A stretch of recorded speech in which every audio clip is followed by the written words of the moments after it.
Hello everyone, welcome back to my new video. So friends, हाल ही में मैंने एक न्यू ड्राइंग पेपर बैक किया है, तो उस पर भी मैंने एक भी ड्राइंग नहीं बनाया है। तो देखते हैं उस पर किस तरह से ड्राइंग बन पाता है एंड कौन सा पेपर है वो।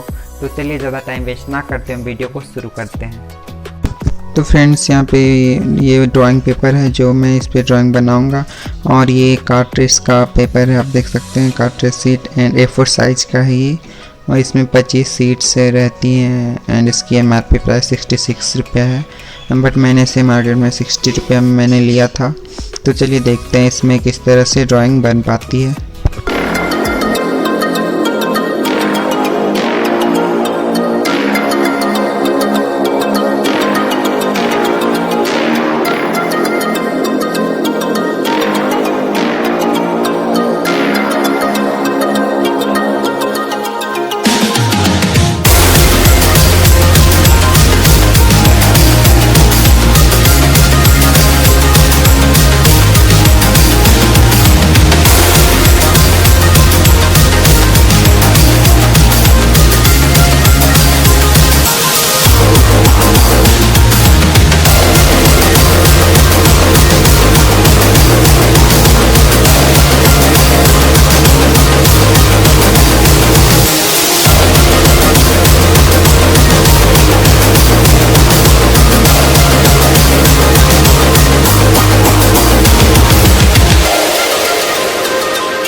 तो फ्रेंड्स, ड्राइंग कुछ इस तरह से लग रहा है। तो आपको कैसी लगी ड्राइंग? यहाँ पे मैंने द रॉक का ड्राइंग बनाया, थोड़ा 3D लुक देने का कोशिश किया मैंने, एंड काफ़ी अच्छा पेपर है, इस पर बहुत रियलिस्टिक ड्राइंग बन पाती है। तो आपको कैसी लगी ड्राइंग? यदि अच्छी लगी तो लाइक कर दें, प्यार सा कमेंट करें, और यदि आप मेरे चैनल पर नए हैं तो मेरे चैनल को सब्सक्राइब कर लें, क्योंकि आपको आर्ट से रिलेटेड ऐसी वीडियो मिलती रहेगी। तो चलिए आज के लिए बस इतना ही, मिलते हैं जल्द एक नेक्स्ट ड्राइंग वीडियो में, तब तक के लिए बाय।